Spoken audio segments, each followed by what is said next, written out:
Janë të dy në të njëjtin Nuk linjë. bjem dakord me këtë relativizim. Jemi dakord.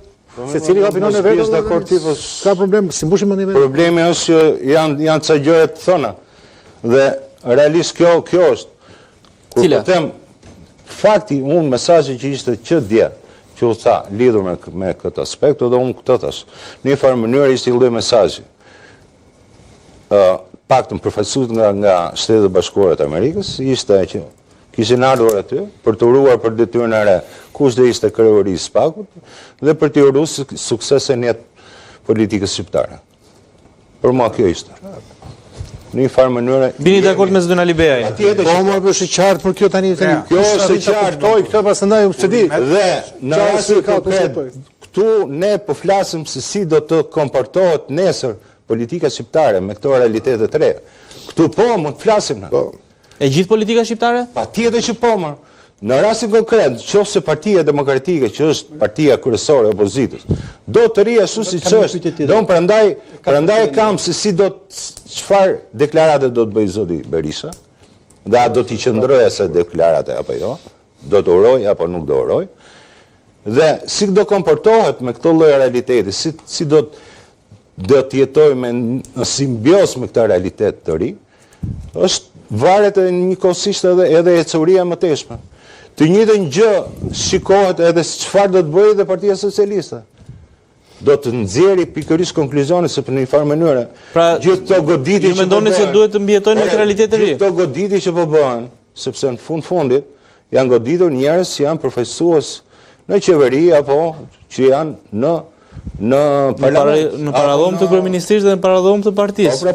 Prandaj po them, gjithsesi cili duhet kemi çik përgjegjësi për këtë vend. Mesazhin e Edi Ramës për kreun e ri të SPAK-ut, si e lexove, jam shumë kurioz. Mesazhin e Edi Ramës për urimin për kreun e ri të SPAK-ut. E përshëndeti dhe garantoi për ecurinë në mënyrë të pavarur të SPAK-ut. Bëri përshtypje që në asnjë presje nuk përmendej fjala partnerët tonë SBA-ja, BE-ja.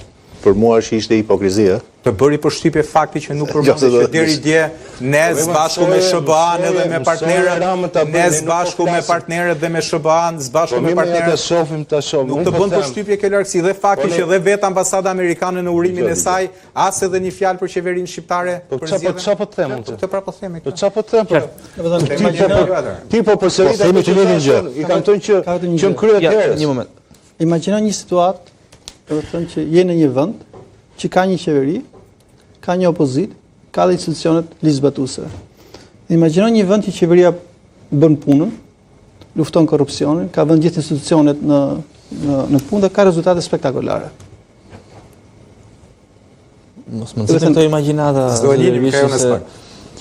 Do të thënë lexo raportet vjetore të Parlamentit Amerikan. Se do mbyllen edhe emisionet, do ketë më çfarë të diskutojmë. Kështu që do bëjmë emisione vetëm për peshkimin, për gjëra të cilat distopike. Do të thënë, ka përgjegjësi, nëse opozita bën protesta kundër SPAK-ut, e bën shumë gabim. Ndryshe me ty, sepse unë nuk jam se ça nuk më intereson fare se ça bëjnë forca politike, po është problemi me vendin. Po pra, a ka qeveri ky vend? Po pra ka nevojë. Ka qeveri ky vend apo s'ka? Patjetër, po patjetër. A bën ai gabim kjo qeveri? Po patjetër, pra unë këtë po them, që gjithsecili mënyra se si komportohet me këtë lloj realiteti të ri, ju keni vetëm faktin domethënë që s'ka faj opozita. Po jam dakord. Nuk po kanë unë po them të kundërtën. Opozita ka faj që s'ka bë akoma protestë kombëtare. Ky është faj. Konkluzion do t'i theme. A adaptohet në këtë lloj realiteti kjo opozita apo jo? Opozita nuk vjen pushtet, nuk bën. Nuk bën. Po tani nuk bën. Në një farë mënyrë, ky lloj kalcifikimi, kjo është e keqja. Shumë e keqe është, po s'kemi çfarë bëjmë asaj. Nuk i bëjmë, nuk kemi çfarë bëjmë. S'kemi çfarë bëjmë. Tash ka ndaj përgjegjësi kjo qeveri që po vjen dhe po grabit ku do po bën zullumet. Po pra, këtë po them pra. A duhet të ndryshojë? Patjetër, po patjetër. A duhet të ndryshojë? Patjetër. Pse ndryshon për këtë histori? Ku e do sot? Nuk e du sot, më unë doja dje. Do të them, pse duhet vjedhin? Pse duhet grabisin? Pse duhet të shpërdorin miliona? Nuk do flisin me këtë gjunë sot më. A do flisin për peshkimin? Ç'është më bëtën? Do kishim falimentuar ZLB. Kjo është ideja e komportimit. Kemi këto raste, të cilat realisht i kanë bërë mirë këtij vendi. Çfarë situate kemi ne? Janë ca engjëj atje që po i bjen qaf SPAK-u dhe gjykata atyre apo po Do të thënë mos bëjmë thjesht shumë të zbatojnë kodin etik. Në shtator të 2013 dhe shtator 2017 mbledhjet e para të qeverisë janë me kodin etik. Zbatoj kodin etik s'ka asnjëherë punë me ligjin. Kodin etik e ka miratu vetë. E kanë shumë mirë, po ta nxjerrësh. Që parte, domethënë SPAK-u sigurisht tund problemet, ka një përplasje me qeverinë, me figurat e larta të politikës se i tund këtë gjë. Ore, ndërkohë që po bie kundërshtim atë që thua, sepse ata nuk janë kundërshtim me SPAK-un si institucion. Kush? Këta politikanët. Jo politikanët. Janë kundërshtim me ligjin, se kanë shkel ligjet. SPAK-u është aty për të parë ligjshmërinë, nëse kanë shkelur ligjin apo jo. Jo se janë kundërshtim me SPAK. Çfarë po thon? S'u kuptoj. Të thash që parë po thoshi që ka një lloj kontradikte midis institucionale. Se përdor kontradiktuar përplasje. Po kështu përplasje. Midis SPAK-ut si institucion me figurat larta të politikës. Kapës ka. Po jo, ata janë në kundërshtim apo përplasje. Këto deklarata janë në përplasje me ligjin. Jo, s'ka po them. Do të thonë se i bie domethënë sikur dy palët kanë drejtën e tyre. Nuk më ngjit. Ka përplasje apo s'ka? Normale do duhet ishin aleatë. Si më diqë më zotëri. Ai nuk i intereson atij emri. Atë ligjin e kanë zgarravitat apo po them ka përplasje kështu. Edhe me atë ligje që kanë zgarravitat, edhe me atë kanë përplasje. Do të thënë kur ti she ministrin që bën deklarata, duhet detoj pa parë emrin e kujt është. Po kush ka shkel ligjin? Dhe nuk ka rëndësi kush është ai. Të mund të jetë Majtas Djatas, qendra, çfarë rëndësi ka? Do të thënë qeveria kishte gjithë mundësinë që t'ia hidhte SPAK-un kurriz opozitës për gjërat që ka bërë nga 2013 deri në 2005. Që të merreshin me kohën ku ka qenë Nkeledi ministër, të shikonin ku do të ka ardhur në punë në 9:05 apo ka shkuar 9:05, të shikonin gjithë këto gjëra. Kjo është ridikulim. Në 2016 i bën atë. Jo, ti bëjnë. Ti bëjnë gjitha. Do të thënë një pjesë mirë atyre të mund bën dhe kush e ka thyer ligjin në rregullin të përgjigjë para drejtësisë. Por për masat e abuzimit janë spektakolare. Sigurisht. Janë të padëgjuara. Do të thënë gjërat që ti nuk i lexon për kush po i mbron këtu? Libra. Është vërtet, është vërtet. Po këta nuk i ka bërë klasa politike. Po kush? Këto gjëra. Këta i kanë bërë njerëzit në qeveri dhe në pushtet, jo klasa politike. Se ka bërë Nkeledi, se klasë politikesh. Nuk i ka bërë këtë. Tani. Pra njerëzit mund bëj kështu një se mase nisa unë këtë diskutimin e parë. Do të thotë. Ajo që unë thash është çfarë unë po shoh. Ke qenë ministër vetë. Po more. Do të thënë, edhe kur sheh se çfarë është bërë, do të thënë në nivel ministri, do të thënë nuk e di. Kishte fare pra me këtë çfarë ka bërë Edi Rama. Si mund i vënë pastaj shenjë barazimi, do të thënë që ne tani dalim se këtu po shohim. Nëse e shtroj pikën. Atë çështja e masës është jam dakord me ty. Po duash ti në shifra? Prit pra më dakord. Plotësisht dakord, po atje po me shifra të marrë konkrete. 50 milion shi i tanishëm është shumë herë më i madh lut se sa 700 mishi i 2000 apo jo. Këtë më i vogël se 700. E kupton? Jo. Çan këto shifra? E marr më 700 janë kod vështira për ne. Vendi u vran. 2011. Okej. Ne të rinjtësh për vështirë këto shifra. Tani, po unë jam kurse si nuk jam dakord me faktin që ka kaluar kohë. Shumë kohë, 13 vite. E para. E dyta. Me që ka kaluar kohë e kemi harruar dhe nuk duhet përgjigjur edhe ajo qeveri ku kam qenë, Absolutisht. kush po jo, sepse kjo nuk është parimore. Jetë e para, nuk është e ndeshme. Jetë e para, le të fillojmë nga e vogla. Ashtu. Absolutisht. Dhe më duket tashmë që mënyra se si SPAK-u ka ecur edhe kronologjikisht ka ecur me të parën dhe tani po ecën me të dytën dhe po ecën më fort. Është edhe krimi flagrant. Me zvonës krimi. Po more, dakord, shumë dakord. Edhe të dy standardet e SPAK-ut dhe duhet të flasim pak. Se ti për një vendim kolegjial, po themi, për dosjen Partizani operon ndryshe, ndërkohë që për vendime kolegjiale që janë çështje inceneratorëve apo PPP të shëndetësie, operon ndryshe. Kjo është të futesh pastaj ku të futesh? Ja ta them. Po hajde pra ti themi këto. Po ta them unë këto SPAK-ut. Se kemi dhe këto popullorë njëri. Ti je gazetar dhe gazetar shumë i mirë. Unë jam gazetar, jam në politik, dikur kam qenë në operatori drejtësisë. Je jurist. Gabimi më i madh që bëjmë ne. Nuk doja këtë pyetje një ekonomisti apo një artisti apo një piktori. Jo, pra, se po them diçka për juristin. Kur vje puna për standardet e SPAK-ut, raport me çështjet e caktuara, besoj ti keni argument më shumë. Qoftë edhe se i gazetar. Por nuk dua ta bëj këtë. E di pse? Sepse ky është gabimi më i madh që gazetar, ekonomist, peshkatar, gjuetar, jurist, quaj si duash ti, fillojnë tani dhe gjykojnë dhe bëhen më gjyqtar se gjyqtarët, më prokuror se prokurorët. Jo, ky është gabimi. Do se ti lexojmë, nuk kemi peshën e vendimarrjes. Po për ti lexu, po patjetër që po.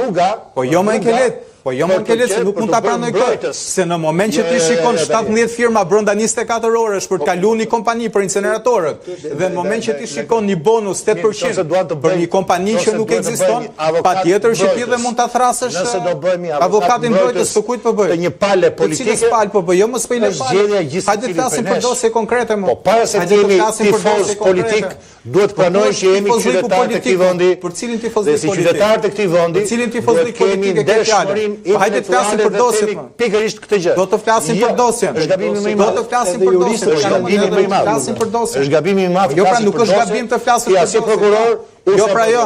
Jo mos e janë dhe taksat e mia dhe tuajat aty kur flasim për këtë dosje. Dhe patjetër që do të kërkojmë llogari. Edhe unë edhe qytetarëve shqiptarë. Patjetër. Që të shpëtojnë nga nesër e tutje, ne duhet shohim ca të njerëkës. Kush po thot më, kush ka bërë korrupsion të shkojë në burg? Po më po ta them këtë. Po më nëse shpallet fajtor shkoj të bëj burgun. Po pikërisht secili gjithë kush do qoftë. Po pra nëse do dali me iden që me që dikur. Jo pra jo. Kur e përmend atë, në çfarë momenti e thash? Ndjes, e thash. Të solla shembullin e vendimit kolegjial.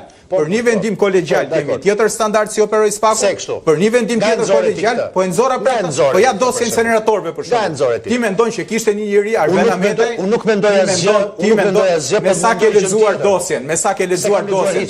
Ti mendon që Arben Ahmetaj ishte njeriu që vinte në lëvizje gjithë mekanizmin. Edhe kryetarin e bashkisë, edhe Belinda Ballukun, edhe Klodian Zoton, edhe kryetarin e bashkisë Lirit, kush ka qenë Armando Subashi apo Bafer Zeqi, Arben Ahmetaj vendosi sot me që po të them rrjeta e tyre na qenë që ka bërë. Se fakti që kritikojnë SPAK-un nuk është një mëkat, jo. I opozitës kur ka bërë punë të mirë SPAK-u, ka bërë punë të mirë, i shtrëngojmë dorën. Jo, jo. Kur ka bërë punë të mirë SPAK-u, ja shtrëngojmë dorën. Për Arben Ahmetaj ka bërë punë të mirë. Hekimi pasuror. Jo, pra, jo, me dy standarde po qëndron. Jo, me dy standarde. Ti po qëndron me dy standarde se po i mbron gjithkohës. Ti po i mbron dy standarde. Unë po them që të mos ketë dy standarde.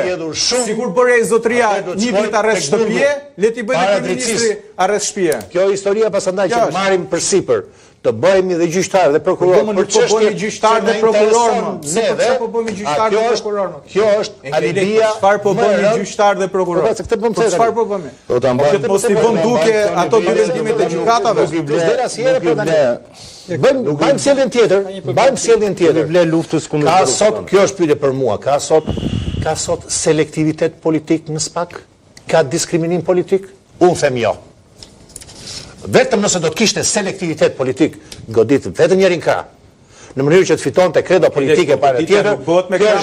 Goditja bëhet me dosje dhe varësitë të civilizë dosje. Si që nga tjo goditja me ka, që i bjen që nesër të godasin ty se je i djati. Ti ke bërë aferë korruptive, nëse ke bërë do goditesh. Po nuk ka lidhje se i përket krau apo nuk i përket krau tjetër. Po jo, pra kush po ushqe këtë? Edhe këto po theme, jo, nuk jam. Jo, ti ke kuptu gabim. Kush është për korrupsion, qoftë kryetari i bashkisë PD-s apo PS-s, qoftë zyrtari i lartë në PD apo në PS, goditet. SPAK nuk duhet ta bëj goditjen, godita sot Belinda Balluku nesër do godas Flamur Nokët për shkak se nuk funksionon. Jo, as për të se funksionon në bazë të dosjeve hetimore. Dosjet hetimore kanë afate të caktuara, kanë hetime dhe kanë kohën kur duhet shkojnë gjykat. Këtë po them për këtë, po s'jam edhe për gjën tjetër pra që po thoni. Edhe që po thoni jo. Po goditje politike, selektivitet politik. Po pra unë po them që s'ka. Problemi është që nuk ka selektivitet politik, po një prioritet duhet ta ketë. Një prioritet. Prioriteti është zbatimi i ligjit, mos ka prioritet. Po jo më ka zbatimi i ligjit. Po se ka dhe një aferë që është mega aferë që po vijon e kputen mes. Po vijon, po jo pra duhet të ketë prioritet. Puna ti ke qenë vetë ministër mërzotri. Po është të qeveria me. Edhe ne kur drejtësia ka ligjin mor. Po di mor di që ka ligjin qeveria, po ka prioritet. Një aferë ka tjetër prioritet dhe një aferë tjetër ka tjetër prioritet. Po patjetër. Jo pra, e vetë një gjë me detaje mbështeten ata me burim njerëzor, ti marrin gjithë sa mirë brenda një jave të gjithë. Po kjo nuk arrihet. Ka dy momente. Shumë. E rëndësishme është që, më fal lutë, e fundit. Po ja vjen tani. E rëndësishme është që temporitmi i hetimeve të shkoj gjithmonë në rritje. Dhe në perceptimin tim, jo vetëm, por në bindjen time, kështu ka ecur. Deri tani nuk është shumë. Këtu, hajde tani, faktet hetimore janë zvarritur dhe janë zgjatur për një kohë. Po, për një javë do. Për një javë, as Andrea tha që se bën dot tani. Janë hetime ose të riçar. Jo, ka një gjë, domethënë që kur flasim për çështjet gjyqësore dhe aq më tepër çështjet e ndjeshme, ne ndoshta do të jemi pak më të kujdesshëm se shohim që edhe juristë të kualifikuar kanë mendime diametralisht kundërta, duke sikur lexojnë dy libra të ndryshëm në kuptimin e interpretimit. Kur flasim për SPAK, duhet të ndajmë dosjet veçanta, prokurorët veçantë me institucionin. Dhe pyetja është, a është më mirë vendi me këtë institucion apo pa këtë institucion? Unë besoj që ndoshta mbi 90% shqiptarë do thoshin po, është më mirë me këtë si institucion. A ka njerëz aty që kanë probleme? Mund të ketë, që mund të kenë kaluar edhe filtrin. A ka njerëz që sta mbushën për mendin profesionalist? Absolutisht po. Dhe këto janë gjëra publike, se i kemi parë, kanë bërë gabime, kanë rëshitur, por nuk është kjo që themi gjëja kryesore. Dhe gjëja kryesore është kjo, pyetja e madhe që nuk diskutohet dhe nuk i japin dot përgjigje është kjo. Si shpjegohet që me rritjen e ritmit të goditjes së SPAK-ut, edhe të personave vetëm ish të kësaj majorancë, por edhe personave detyrë, korrupsioni rritet. Po him i vet i Altin Dumanit. Dhe kjo është çështja më e madhe, dhe këtu nuk ka lidhje opozita, s'mundet që do të themi që këta janë bashkë, si po rritet korrupsioni. Do të thënë çfarë po ndodh në të vend që rritet korrupsioni, rritet goditja. Është qasje dhe mentaliteti që, okay, këtë punë ja kemi lënë këtyre 10 prokurorëve që merren me korrupsion, 10 me krimin organizuar, edhe 100 veta nga BKH, le të merren këta me këtë punë. Nuk është kjo. Do të thënë një parti vjen me programet e veta, vjen me angazhimet e veta, qeverit fillun me kode etike, do përdorim autobusin urban, nxisim ministrat, përdorim autobusin urban. Kjo e qenë kodi mbledhja e parë, shtator 2013, updateuar në 2017. Dhe do të thënë kthehemi në parada qesharake, në 2025 nuk pushua një zëvendësministër për cigare. Kjo është çështja pastaj e standardit. Pra si është e mundur që mos të funksionojë asnjë institucion tjetër, as policia, as departamentet e korrupsion, as merren parasysh raportet e KLSH-s, as prokuroritë e zakonshme, as raportet e dash. Dhe çfarë ndodh që s'ka asnjë vullnet? Nuk kemi asnjë artikulim. Ne dëgjojmë trafikun e drogës, po që hynë paratë e pista në Shqipëri, domethënë nuk do na shkencë të madhe. Jepi përgjigje dy pyetjeve, si shpjegohet që rrënohet euro dhe rritin çmimet e apartamenteve.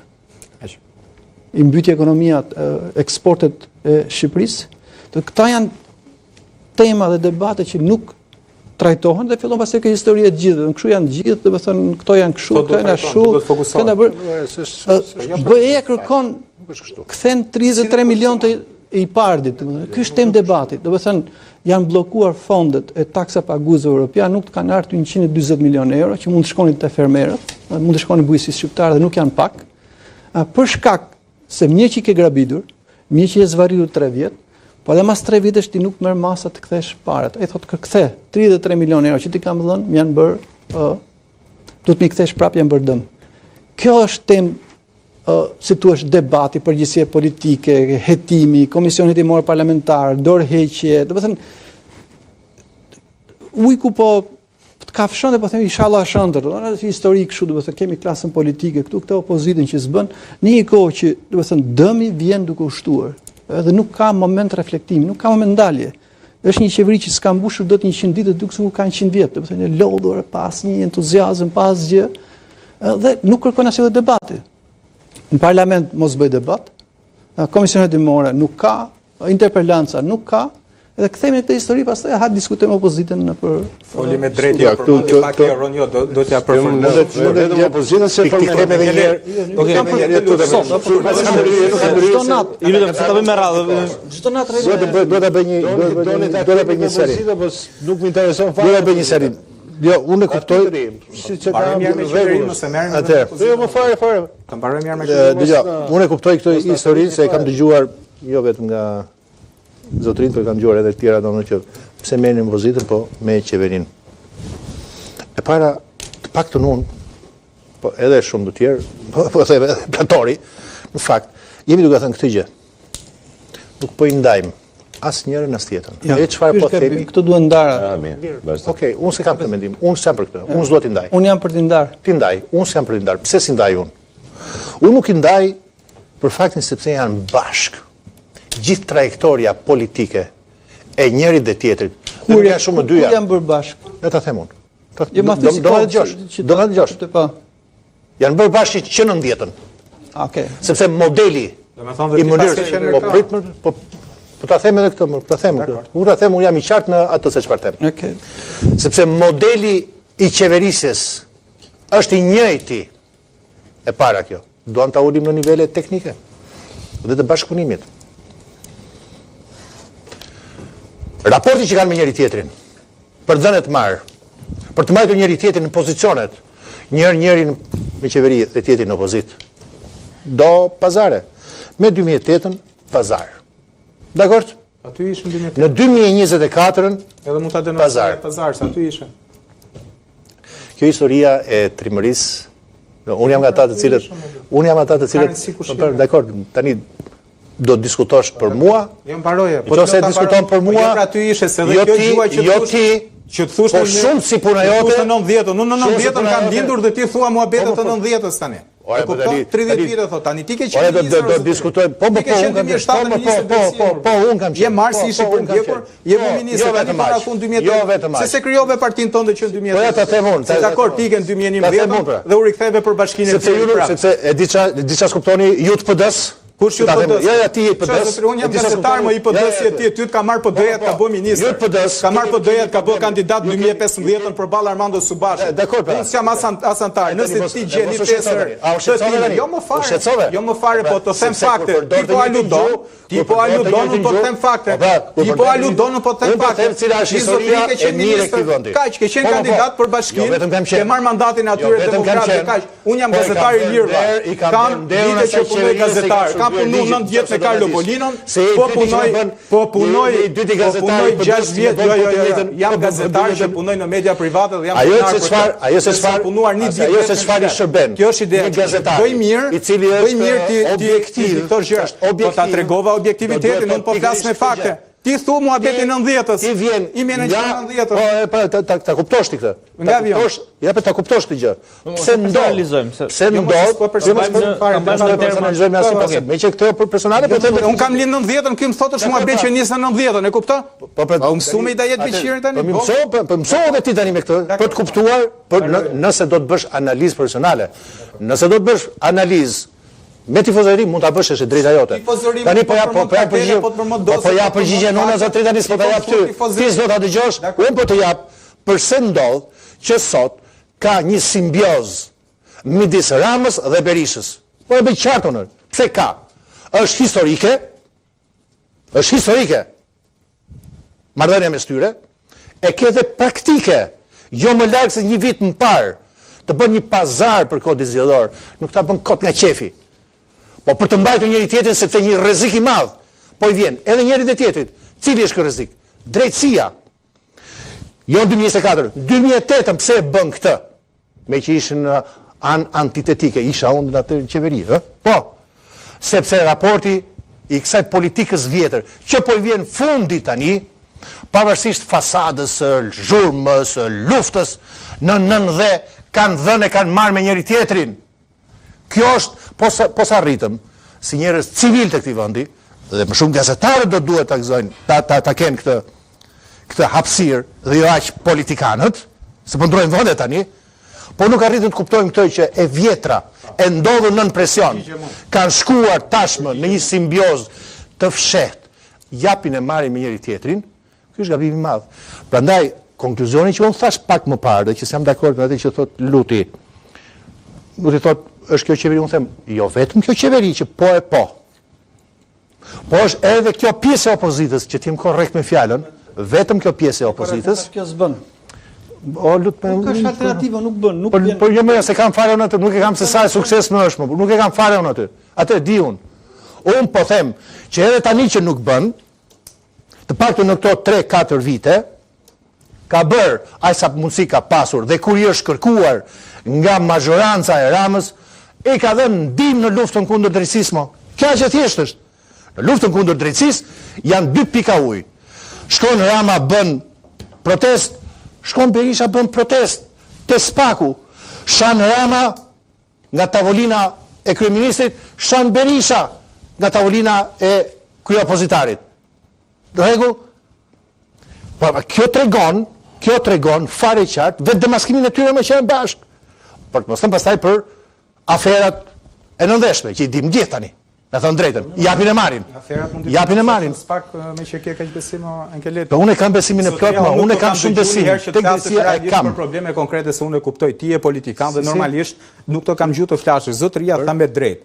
Tha, një sekond, të flas për një problem konkret që ti e mohove. Të thash parë zotëria për çështjen e injektimit të narko-eurove në ekonomi. Kur e ke denoncuar ti këtë pjesën? Mund të të pyes? Kur e ke denoncuar ti faktin ose kur e ke ngritur ti faktin kaos në parlament? Një sekond pra. Kur? Atëherë, ose ke filluar dje si gazetar, ose ke filluar si gazetar. Ke filluar dje si gazetar. Ai emër problemit, këtë narko-euro në ekonomi sot e solli opozita apo e solli mazhoranca. Do po flasim, unë s'kam gjuhë ndonjëherë të flasësh për çështjen e strehimit të rive, s'kam gjuhë ndonjëherë të flasësh për këto tendrat e rrugëve apo kompani që marrin tendra, qofshin në opozitë apo qofshin me lidhje me klasën politike. Po kjo pra është Ankelet, se ti thua, hajde ky zotëria na ka thirrur për të folur për dosje konkrete të Spakut dhe ne hajde të shkojmë te Wilson Kjo është mos u ndje keq atë që thash. Mos u ndje keq atë që thash. Po një gjë të ta them unë. Si gazetar, unë nuk më vjen keq edhe për etikë, edhe për deontologji, nuk do të duhet biesh në luftën e vogël e tifozerin politike. Ti si politikan duhet i vësh emër të keqës, duhet i vësh emër korrupsionit. Dhe të thush, për dosjen Partizani e ka fal Berisha, po për inceneratorët është Edi Rama, për 5D është Edi Rama dhe Erion Veliaj, për po ne këtë po diskutojmë pra. Ne po diskutojmë këtë dhe që hajde shkojmë në 90-ën. Hajde të shkojmë te Alianca. Jo më jo, ne po themi hajde ti vëmë emër. Vetëm Rama godit e trapë.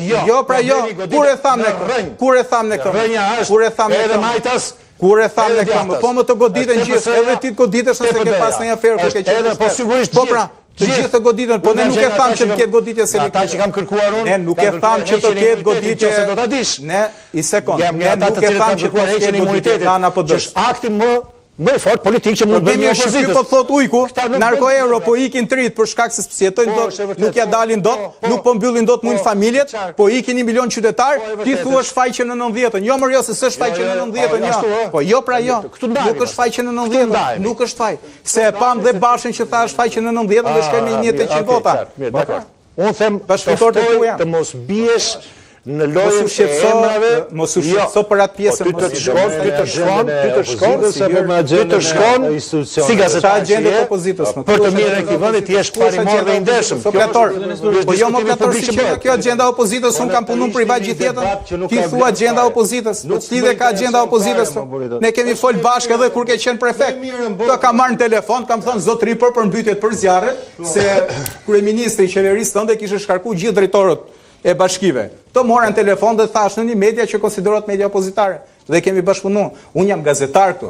Dakor, dhe këto termat, IPD-s, IPS-s, IPL-s, jo pra jo, kam edhe për ty edhe për zotin. Ke për mua, se unë e thashe. Jo, dakor, që jeni të dy bashkë paket, po them të dy. Paketë e bukur tani, ashtu si jeni, po. Këtë pjesë, ja, shef, se erdhi keq për të thash par gazetari për të. Kam kontekst, jam gazetar. Mos i personalizoni, ju lutem. Edhe kur del, mos i personalizoni sepse ju lutem. Përkundra, po ta bëj. Unë se kam fare për të jep me këdo, qoftë edhe i majt. Po ti po në mbështetje. Po thuaj që ke për turp që ke qenë me PD më burr. Në mbështetje. Po thuaj që ke. Nëse është i PD-s dhe Hajdut, mburr. Po thuaj që ke për turp që ke qenë ministër. Nëse është i PS-s, nëse është i PS-s dhe i ndershëm po këtu. Dhe këtë historinë pastaj e kam për turp apo jo, e kam treguar edhe ty unë, edhe Sali Berishës dhe kujdo tjetër se çfarë ministri kam qenë. Që ta dish ti. E ka pas ta dish ti. Se me këtë historinë dhe çdo kush tjetër që mendon ndryshe nga ti na qen ka i PD-s. Jo, jo. Çdo kush tjetër nuk qen ka i PS-s, nuk qen ka i PD-s. Ke shtat penxhet se kemi qenë dikur në një, jo, se kur erdhën në qeverinë atë kohë që ta dish ti, erdhën me duart vetëm mos e çelë personalja me ju lutem. Qeverion mos kur erdhëm. Ke qen ti. Unë kam qenë kur erdhëm, unë s'kam qenë një ditë vetë në qeveri, as në politikë. Pse bësh pas beteje mbrojtës i një pjese të ndotur të politikës shqiptare. O zotri, kush po e mbron më thuj një moment mbrojtje më. Ja, sa e thënë. Më thuj një moment. Ju lutem se kemi ardhur këtu për të folur për aferet korruptive të qeverisë. Nga Tymi Bardh do bë Tymizi. Këtë po them. Kemi ardhur për të folur për aferet e Bardh të Spakut. Kjo është një nga simptomat që ka shoqëria shqiptare sot. Se duhet një pjesë e atyre të cilët janë mëkatar, sot thonë, ore, me që ka kaluar kohë. Shumë kohë. Po kush e tha këto më? Ma vendos do të bëj ti me këtë? Po atëherë po e them unë. Po thuaj pra, po ti thuaj më ta thosh. Po ja nuk mund vendosesh fjalën që do të bëj. Jo në studion tënde, jashtë studios tënde, ka sot ca njerëz të cilët mendojnë me që në atë kohë ka kaluar shumë kohë. Shumë kohë. Dhe me që Rama sot ka vjedhur shumë tepër dhe ka vjedhur shumë tepër. Ta pranojmë këtë. Ata që votën dikur të dalin jashtë përgjegjësisë. Mos i kam amnistia. Vetëm një moment sepse është zoti Nesturi që ka mbajtur shumë shënime dhe duhet me këtë tenkim. Jo, më s'kan nevojë të shënimesh. Gjithë problemi është ka dy momente. Rinovimi i elitave. Ky është një problem që e ka Shqipëria, nuk i rinovon dot. Bim dakord. Kryetarët përjetshëm këtë. Bim dakord. Por ka është momenti i standardeve. Do të thënë Keledi është bërë ministër pas dorëheqjes së Rusmalit. Po. Dhe ka qenë drejtori i departamentit antikorrupsion. Dhe standardi Rusmali, do të thënë po ta shikosh sot, do të thënë këto që janë deputetët në pushtet do qeshë, do të thonë ky ka qenë i çmendur. Do të thënë da dorëheqjen sepse doli një përgjim i stimuluar që vllai thoshte jem pa punë. Vllai ministri thoshte jemi pa punë. Nëse jemi pikë barabarta, shikoj çik se jemi fare pa punë. Dhe për këtë gjë ta dorëheqjen. Po. Edhe ti u habite. Do të thënë nga historitë, histori që dihet. Tani kohën që ka qenë ministri Zotria, do të thënë Shqipëria u quajt kampion në luftën kundër korrupsionit në renditjen e Transparency International. Tani është më të fundit. Pra, ne po flasim për përkeqësinë të standardeve. Ne duam që po dakord, është vërtet. Shumë në atë kohë. Po. Pra, çështja është pse erdhëm duke përkeqësuar standard. Po. Qose do të e bëjmë dhe debatin e mungesës elitave dhe me që elitat nuk ndrohen në kutitë e votimit sepse zgjedhjet janë të kapura, atëherë ndoshta do të jetë varianti i kësaj. Por ajo çfarë po them gjithmonë dhe ngulmoj është që nuk mund t'i marrim bashkë paketë. Ku ndajemi ne? Në kuptimin ku ndajemi? Ti ke hallën politik, se do jesh në politikë. Jo, se kam fare të hallën. Ta pastrojnë tirët shirë. Jo, unë nëse më thua këtë, unë jam nga ata të cilët kam ikur jam i vetëm që ikë dhe me dorë heqë kur ka pas Karrige, me Qeradhafi, se kishim diskutimin e Karriges. Që nuk kam marrëdhënie të mirë me Karrigen. Zohesh me Karrigen në studio. Kam marrëdhënie të mirë me Karrigen. Po kemi ndruar Karrigen edhe për ty zotë Bihej. Këtë nuk e pranoj, jo, mos e thuaj kështu urtë but. Nuk jam nga ata që un pres që dikush tjetër të shtrojë rrugën dhe të shkojë. Jo. Fare. Tani, do të thënë, ku jemi? Ti je i bindur për këtë? Problemet që ka sot bujësia shqiptare nuk do të shkosh te opozita. Për problemet që ka shëndetësia shqiptare, spitalet nuk do të shkosh te opozita. Për problemet që ka rendi në Shqipëri nuk do të shkosh te opozita. Për problemet që ka krimi organizuar dhe korrupsioni nuk mund të shkosh. Për mbështetjen ndaj drejtësisë, a duhet të shkoj te opozita? Kritikoje. Kritikoje. Me një fjalë kështu, kritikoje. Çfarë ti bësh? Do shkosh të rrafësh? Jo ta rraf. Të them faktin që është bashkë me Ramën. Luftën që i bëjnë drejtësisë, si ata, si ky, të shqisoj. Edhe më shumë se kaq. Nuk të mjafton të thuash me fjalën plot? Por po flasim që domethënë ka një pazaret që bëjnë për kodin zgjedhor. A janë bashk? Jo vetëm pazaret, por ato që nuhat që janë pazare. Pra? Ja për kaq. S'do histori. Ma bëj pyetjen se realisht unë nuk duhet merrem me hapën shumë tema, por nga që doje realisht. Okej, do kalojmë në hapësirë publicitare dhe do rikthehemi sërish derisa ta qetësojmë situatën. Po se si e vlen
Jemi rikthyer në studio. Nga çështjet më të rëndësishme që është duke diskutuar momentet e fundit është edhe ajo e zgjedhjes së avokatit të popullit. Ka patur një javë ngarkuar ku palët politike janë përplasur me njëra tjetrën, ndërkohë që procesi njëherë bëhet i vështirë, herë bëhet i lehtë, kandidatët dërgojnë akuza herë për njërin palë, herë për palën tjetër.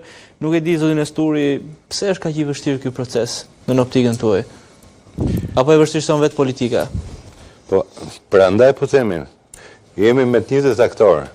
Me të njëjtët aktorë, cilët realisht detyrën e tyre, për cilën kanë marrë votbesimin e popullit për të ushtruar pushtetin, sepse në të gjitha rastet në parlament ushtrimi i pushtetit bëhet nga të dy karat, nuk bëhet vetëm nga një palë. Nuk është vetëm ai që ka shumicë. Vetë opozita është pjesë e pushtetit. Në këtë kuadër, edhe ky ngërç kaq i gjatë, ka kaluar mbi 3 vjet. Nuk bëhet gati mandati i dytë i avokates popullit pa u zgjedhur. Dhe për fat keq edhe ky proces realisht po shkon së tepërmi keq. Pra, kemi gjëra të cilat për mua janë absurditete të papara. Do të thonë jepen një firmat, pastaj të rriqen firmat, pastaj kalojmë procedurë, bëjmë sikur po bëjmë betejë aty ndërkohë që gjithçka ka mbaruar. Nuk dihet kush e mban përgjegjësinë, ka një përgjegjësi ai që mblodhi firmat apo i kanë përgjegjësinë këta që duhet të ketë një përgjegjësi, besoj. Kush është tregu si Lesha, kush është tregu i pavëmendshëm, i karën kurthin e këtyre tjerëve, nuk e di. Sqarimi që bëri zoti Berisha ishte që në fazën e parë ne praktikisht deputetët e Partisë Demokratike dhanë votat, pra firmat, për shkak se kandidati i cili po përflitet dhe po sulmohet nga opozita. E beson vërtet? Jo, thjesht po sjell atë që tha zoti Berisha. Jam për të besuar. Unë besoj që do të thotë i ka dhënë vetë zoti Berisha. I ka thënë zoti Berisha. Çfarë moraliteti argumente ka ofruar mbështetjen për zotin Binaj në periudhë. Me që ti po vjen po ofron për Binaj, unë po të jap në nënshkrimet në rregull, a moral njëri, a moral tjetri, se ky zotria ishte para 3-4 muajve e shante Berishën, apo ja, edhe në studiot tuaja. Po, megjithatë ka patur edhe denuncime në prokurorin e posaçme, ka një lloj kontributi në time. A moral, sepse shif tani, 2-3 ditë më parë u tha nuk po i dilte zot njeri këtyre firmave që shkan kështu si paditur. Asnjëri s'e mbante përgjegjësinë. Sot doli i zoti punës tha, i kam dhënë, pra i ka thënë Berisha, me që zoti Shabani me partinë e vet doli në mbështetje të kandidatit në potencë Binaj, pra kam pasur edhe këtë, e kam pasur si pazar. Me jep këtë, të jap këtë. Dhe me që tani ndryshoj gjëja, po t'i heq firmat. Pra kjo është amorale. Është amorale mbi dia dëgjuar nga PS-ja, di pse? Ta them edhe këtë se kaq koment kisha. Ky zotëria i ka 86 mandate. Rama.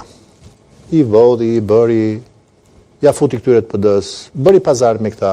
10 mandate i mori për shkak të kodit zgjedhor. Çfarë si ka? I ka 86 mandate.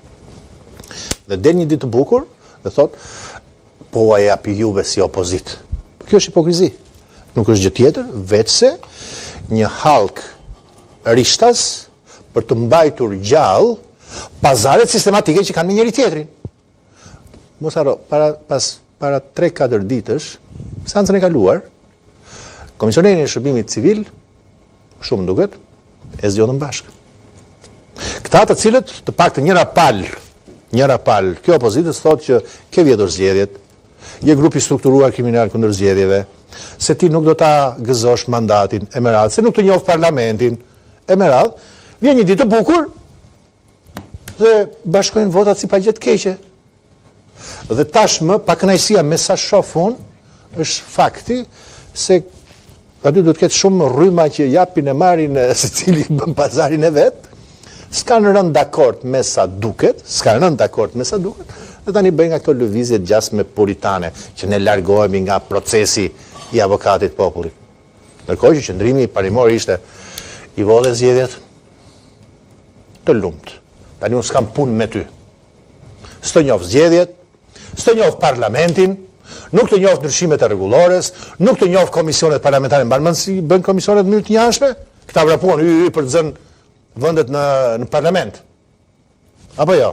Për të mbajtur 2 apo 3 nën kryetar komisionesh. Jo, qëndrimi i prerë është të kam kundërshtar, po të kam kundërshtar për gjithmonë dhe nuk jap e marr me ty. Ndërkohë këta me komision të reformës zgjedhore bashk, me reformë territoriale bashk, me ndryshimet kushtetuese bashk, komisionin e shërbimit civil bashk, edhe avokatën e popullit si duhet dorin ta bënin bashk. Kjo është totalisht një lojë e shpifur, banale, amorale, dhe ky është mënyra e leximit tim të pak. Unë mendoj se ka pasur, unë mendoj se duhet ketë një turistik goxha të madhe, pak nga kandidaturat e tjera të cilat ishin më përfaqësuese të Partisë Demokratike dhe gjë e cila duke kaluar votat ke zoti Shabani, atëherë normale që do të krijonte edhe një reagim i cili padyshim do të dhe e gjitha kjo më duk si një lloj loje, një lloj skeme sikur po të tërhiqen kur ndërkohë kishin mbaruar gjithçka. Për të bërë, për t'ja lënë topin, sikur kjo është bërë me thjesht si një loj hilacake nga ana e majorancës. Por, momentin që ti ke dhënë firmat, aty pastaj bëhet loja për këtë duhesh. Unë nuk e di domethënë se edhe zoti Shabani faktikisht e nxjerr shumë keq. Ky lloj pozicionimi në mënyrën se si po përzidhet dhe më realisht nuk e shikoj. Koston politike mori, kështu që. Koston politike për zgjedhje thotë? Ajo është tjetër gjë, më ne po flasim për figurën e avokatit popullit. Jo, është fatkesi, i bie që avokatit popullit i duhet një avokat populli. Është një vend pune, është një institucion minus. Sot kemi një institucion minus, kush do të qenë aty? Se ke. Zoti Visha. Do të thënë nga 3 njerë që në koncept nuk po zgjidh avokati i PD-s, është avokati i popullit. Se deri në gjithë historia është zgjedh avokati i PD-s. Është i vetmi institucion kushtetues që ka mbetur me 84 vota. Çka nuk kuptonte si dhe zgjedhja e presidentit para ndryshimeve kushtetuese, nuk kuptonte që meqë presidenti kishte fuqi mbi institucionet e pavarura, fuqia i buronte nga fakti që zgjidhej nga një konsensus i gjerë në parlament, se mendoj që nuk do të ketë ndonjë forcë që do i arrijë 84 votat.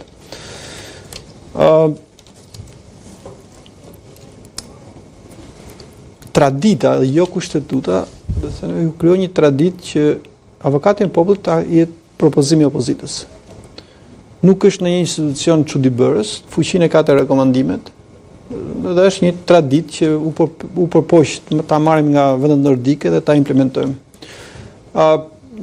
Besoj që ka qenë eksperiment deri diku i suksesshëm, kemi parë avokatën e popullit me raporte, me gjetje, do të thënë mund gjesh kritika po të vendos lupën, po ka dhe gjëra që vlen për shoqërinë dhe për institucionet, edhe i krijuar dhe një lloj tradite tashmë, sidomos në raportet me policinë apo në raportet me institucionet e së drejtës që e kishte një farë roli të mirë. Tani edhe në kuptimin e zgjedhjes, siç e shikoj, do të thënë ajo e ndershme, ajo që quhet lojalitet politik, do të ishte që të ishte propozim, një nga propozimet e opozitës, dhe në një farë mënyrë majoranca do ta votonte. Po jo çdo propozim të opozitës mund ta votojë majoranca, sepse nuk mund të bëj dot, si thua, të marrë thikën të anguli vetes, të marrë një njerëz që thjesht nuk e shet përshtatshëm për atë post. Dhe deri këtu, si thua, jemi në një logjik të rregullt. Ajo çfarë ndodhi, do të thënë, është që formalisht PS është në rregull.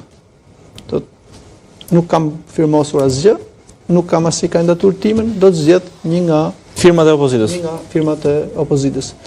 Dhe kështu që në këtë lloj historie nuk ka shumë hapësirë për t'u ankuar, sepse i ka dhënë tashmë firmat dhe nuk ka një shpjegim dhe publik. Do të thënë thotë që okay, e menduam gabim, ku diun e bëm gabim, kishim menduar këtë lloj historie, po ishte krejt e qartë që ti nuk mund të, si thua, nuk mund të imponosh dot një shumicë kaq të madhe, të thua ky do të jetë avokati i popullit.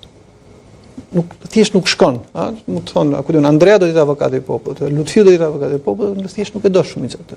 Pra duhet një kandidaturë e përshtatshme. Dhe s'duhet harrojmë që kur e bëri PS-ja këtë ushtrim, megjithëse e bëri keq në mënyrën e shëmtuar. Me zërin të Tozani. Ose e bërin PS. Nuk ishte avokati i PS-s. Duhet ta bënte në një sallë të kuvendit. Shumica asaj kohe pranoi që kjo ishte kandidaturë e pranueshme, pra nuk ishte një njerëz që si thosh kishte një histori problematike me Partinë Demokratike, ku diun ishte si thosh militant i PS-s edhe po kishte bërë namin. Edhe në këtë rast, domethënë kandidatura që mund të pranonte shumica, do të ishte një kandidaturë e pranueshme për të, pra propozimi i opozitës, por e pranueshme. Dhe nuk po duket se PD-ja ka shumë shkak tani që të tankohet për shkak sepse formalisht PS-ja thotë është në rregull. Edhe kujdo që thotë nuk patëm asnjë propozim tonë, propozimi ishin gjithë opozitës, zgjodhëm një nga të firmosërit, kështu që historia më thot. Zgjodhën atë që nuk ishte antar i PD-s. Çështja është domethënë në herë që mund ngrej nesër mund diskutohet kjo gjë. Ka pasur faktorë propozitarë ekstra të propozitarëve. Asnjëherë s'përshtohen. A ka pasur faktorë ekstra nga PD-ja, domethënë të jashtëm, të cilët mund të kenë ndikuar që PD-ja ta Shiko, lobimet janë nuk është fjalë, domethënë e keqe, domethënë nuk është fjalë e keqe, pavarësisht se nuk kemi të domethënë një ligj të saktë, lobime mund të ketë pasur, por jemi para një fakti. Jemi pra kjo që thonë. Fakti që ato kanë 35 në nënshkrimet. Çfarë?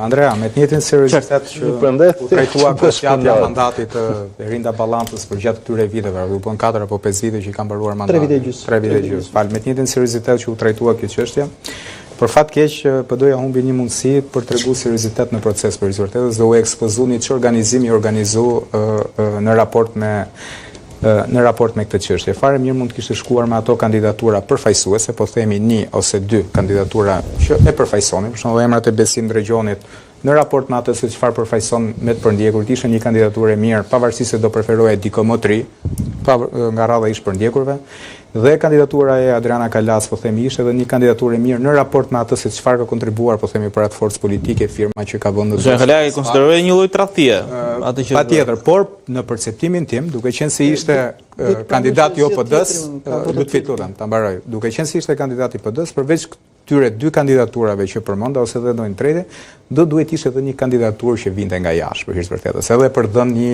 një tjetër shembull, edhe për dhënë një tjetër qasje në raport me atë qasje që supozohet që do ketë nesër kjo forcë politike në raport me qeverisën. Pamje të parë duket një institucion i parëndësishëm kur flasim për avokatin e popullit, për shkak se kanë degraduar pothuajse institucionet në të vend pothuajse gjitha, nga presidenti i Republikës te gjithë tjerat dhe duket, por e vërteta është që raportet e avokatit të popullit merren për bazë pothuajse në të gjitha raportet që ne kemi me partnerët, nga Bashkimi Evropian, në raportet për çështjet e integrimit, dhe e vërteta është që tani që flasim, kam bindjen që vetëm KLSH-ja është i vetmi institucion që po ruan një farë qëndrese në raport me qeverin. Janë raporti i fundit për onkologjikun ishte një raport i rëndë, raporti për sigurinë në shkolla ishte një raport i rëndë, madje edhe kryeji i KLSH-s foli edhe për tentativën për një asistencë ndërkombëtare. Unë kam një audituesa që kalon punën se kishte frikë të auditonte kryeministrin e vendit. Tani kur kryeministri i vendit i thot spakut mos guxonit, më merrni telefonin, edhe një auditues i KLSH-s kanë përshtypjen që do mendohet 2 herë, por duke mbetë avokati i popullit, realisht opozita humbi një mundësi të artë për dhënë më të mirën e saj. Qartë. Ndërkohë ditën e sotme Partia Demokratike ka festuar edhe 35 vjetorin e saj për ta mbyllur edhe mirë me mbas edhe me një lloj urimi zotin Esturi. Patjetër, vitin 90 që thanë dhe zoti.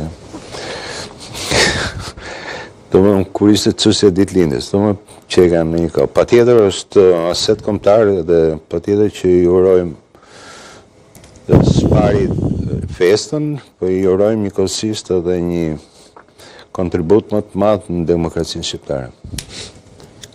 Zoti Alibej, se ishit edhe pjesë e materialit shpërndar nga Partia Demokratike ditën e sotme. Ishit cilësuar si shitës i kauzave të opozitës si tregtar. Qartë. Ja, mendo pra se ku ka shkuar. Mendo se ku ka degraduar. Ja, dhe momentet e... Qartë, po. Jam tregtari domethënë i kauzave të këtyre. Këto janë materialet të shpërndar nga Partia Demokratike ditën e sotme. E di çka kam thënë Sali Berisha kur erdhi në Seli apo jo? Që ti nuk e sjell më PD-n në pushtet. Dhe ja ku është sot. Bar po han. Dhe po i merr në qafë. jo vetëm demokratët, e ngratë. Po është bërë penges edhe për zhvillime të tjera opozitare, me pazare që bën me Edi Ramën. Me edhe, se cili ka drejtë të mendoj si të doj. Ku ishte festa? Ta mbyllim me njërim, zotë Eli Bej? Jo, unë nuk jam hipokrit. Se jam fare hipokritun. Në Selim Blu ishte festa? Let ishte në Selim Blu apo në Gjirokastër? Gjirokastër ishte në Seljani. Pra, që tregon shumë. Partia e cila lindi si shpres dhe si shenja e parë e pluralizmit, është kthyer sot si partia e punës, godet këdo nga lëvizjet e reja, të vogla, të brishta, e fundit është kjo e Ervin Saljani. Keni parë furinë e madhe, kam mbledhur gjithë të si, e disa më kujtona me vullnetarët e Enverit, me thonë drejtën. Këtu ka degraduar në drejtimin e Sali Berishës. Që të them, jetë gjatë, mund të them edhe këtë, po kjo nuk është në të mirë të demokratëve. E them edhe këtë. Them demokratët, jo vetëm demokratët, se shqiptarët nuk janë vetëm demokratët, ka edhe shumë të tjerë anti-qeveritarë në këtë vend, që nuk e shohin fare veten të përfaqësuar nga partia private dhe hallet private të Sali Berishës, fare nuk e shohin, po janë anti-qeveritarë. Ajo çfarë me cinizëm mund të them jetë gjatore. Se gjithmonë më tepër përshpejtohet procesi i degradimit të atij sekti, që nuk është partia, është vetëm një sekt, rreth një individi për hallet e veta. Ajo që do doja sekt. Si? Pak e rënd base për ta quajtur sekt. Ta them prap. Është sekt me interesa thjesht dhe vetëm financiare, kauzën e demokratëve e shet çdo ditë në pazar me Edi Ramën. Kaq e thjesht është. S'ka lidhje fare. Mbajnë fort vulën, stemën, flamurin, abuzojnë me të, në fakt abuzojnë me besimin e të gjithë atyre demokratëve të bazës që janë sot më të kputurit në këtë vend, dhe kjo nuk ka trahtim më të madhe se si do t'i marrësh në qafat e njerëz. Ka dy realitete atje. Realiteti i parë është një atyre njerëzve të bazës që janë të nëpërkëmbur, janë të varfër, pa shpresë e me radhë, dhe një kupole të vogël që mbi kurrizin e atyre shohin vetëm hallet dhe interesat e tyre. Ktu e kam thotë Zoti Berisha, edhe vulën, edhe flamurin, edhe hajde më merrni thotë. Ai do t'i mbaj. Ju jeni të zot se unë thotë merrni, përdorini. Jo, ai Mati nuk jam merr dot sepse është i gatshëm të bëj edhe 8 janarin. Po, nga ana tjetër është i gatshëm të bëj edhe pazare me Ramën. Dhe atë vulën e mori i dha Rama. Rama e dha vulën, mbajti i tha se ty të kam mirë përballë, po do m'japësh kodin zgjedhor. Edhe dha kodin zgjedhor. Dhe sot është Rama me 86 mandate dhe bën si të doj. Dakor? Ja kjo është gjithë historia. Kjo që nuk është ky fundi që meriton ajo parti, bëj atë. Nuk ka vendos. Duke qenë se është edhe Odallga bullgare që është që tjetë Parti Demokratike. Është një parti që ka një histori, domethënë që hapi Shqipërinë dhe bëri reforma të mëdha.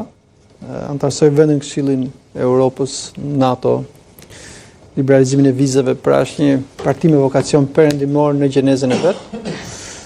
Për fat keq ka pësuar shumë shizma. Edhe po të shohësh diskursin politik, domethënë që nga korriku i 92-shit, pra 33 vjet më parë, e deri në ditët e sotme, domethënë për të flasje më shumë të larguarit nga PD-ja se sa kundërshtari politik që është PS-ja. Thënë këtë, domethënë absolutisht me të drejtë apo pa drejtë flasin? Me të drejtë dhe me të pa drejtë. Sepse njeriu nuk flet kot, domethënë ka një gjë, por shoh edhe shumë llefe, domethënë sidomos 2-3 vitet e fundit shoh, domethënë me val, domethënë u largua tani, pas nesër del në këtë. Çka në një farë mënyrë shkret okay, se s'mund të jesh, është më mirë të flasin se sa të ketë atë heshtin që ka Partia Socialiste. Është në ditën e vet më të keqe. Jo në ditën e vet më të mirë. Jo se është në opozitë, sepse është, si thua, para një nevoje për të ripërtrirë dhe një pamundësie që nuk po ripërtrihet, por një opozitë e fortë, jo vetëm është e shëndetshme për vendin, por i bën mirë dhe qeverisë. Sa më e dobët jetë opozita, aq më keq do i kemi punët në vend. Do të jetë opozita në formën duke ruajtur PD-n apo do të ketë lëvizje të reja, do të thënë në 35 vite kemi parë të gjitha përpjekjet, edhe në zgjedhjet e fundit patëm mbi 100.000 vota, si thuaç, për alternativën e re. Unë uroj që të kthehet në ditët e veta më të mira dhe në praktikat e veta më të mira. Jo në ditën e sotme ku do të thënë duke mbështet këtu Enkeletin për këtë, do të thënë Saliani apo Ali Mehmeti apo diku tjetër, do të thënë në një farë mënyrë ai tregon vlerën nëse ka debate, nëse ka kundërshtime, u fol që mund të ketë dhe fraksione, s'ka asgjë të keqe. Po jo tani atë momentet ndiqen sikur do të thënë i kanë vënë zjarrin, do të thënë PD-s.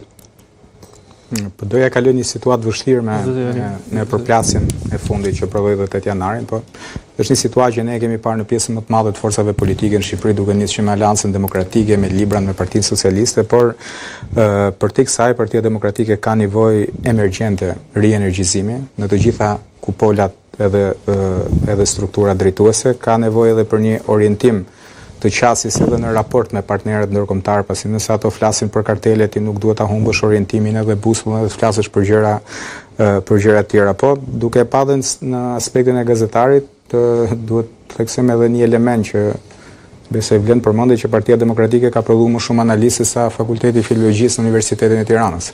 Është bukur kjo.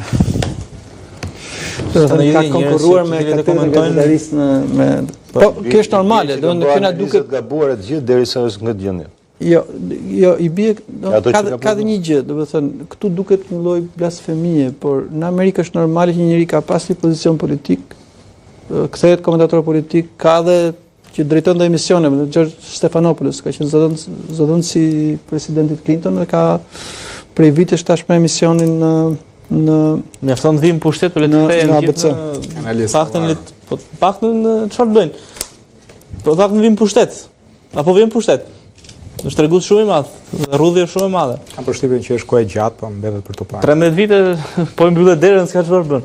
Zoti Nesturi, një koment për shtuar? Apo e mbyllë me urimin? Jo, me urimin kaq për sa i përket këtij elementi nuk kam element tjerë. Realisht ajo juroni fitore nëse. Shiko, këto data, pavarësisht se sot është data e themelimit të Partisë Demokratike, në një farë mënyrë na vlen. 18 është si datë. 18 dhjetori është si data e zyrtarizimit. Zyrtarizimit. Kur po 11 është lëvizja. Gjithsesi. Këto në një farë mënyrë të bëjnë të reflektosh, domethënë dhe për gjithë hapësirën dhe për gjithë zhvillimet politike të cilat ne tashmë ndodhemi. Dhe realisht me keqari dhe them, domethënë pavarësisht festave, urimeve që mund të jenë thjesht aspekt. Si janë ditë për festa mendon? Realisht ku shikon Bullgari që ra qeveria me një protestë masive? Së pari dhe kujton protestat e së hënës, pastaj është momente të cilat realisht duhet të shërbejmë për reflektime. Aq më tepër që ne ndodhemi tashmë në një lloj krize të përfaqësimit politik në vend. Pra kjo klasë politike për mua është e zëruar dhe mënyra dhe qasja dhe se si do të shndrohen forcat politike në funksion me ardhmëri dhe me përgjegjësitë e tyre ndaj vendit, kushton gjithçka në mënyrën se si do të jetë nesër. Unë shikoj, pavarësisht këtyre festave apo trokitjet gotave, të shoh si apo dhe debateve parlamentare, mendoj se në shumë prej tyre të buket si në gramat e fundit të lloj bashkëtese problematike dhe që as pak demokratike. Oje, unë ju falenderoj shumë për gjithë mesazhet që ndan mbrëmjen e sotme, nisëm me çështjen e spagut, e vazhduam me avokatin e popullit dhe sigurisht me urimet dhe këshillat për Partinë Demokratike. Zoti Nesturi, shumë faleminderit.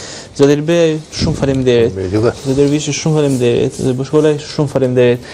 Nderuar shikues, jemi në fund të programit. Pas pak vjen emisioni Rreth e Qark dhe më tej do jeni me edicionin informativ të lajmeve.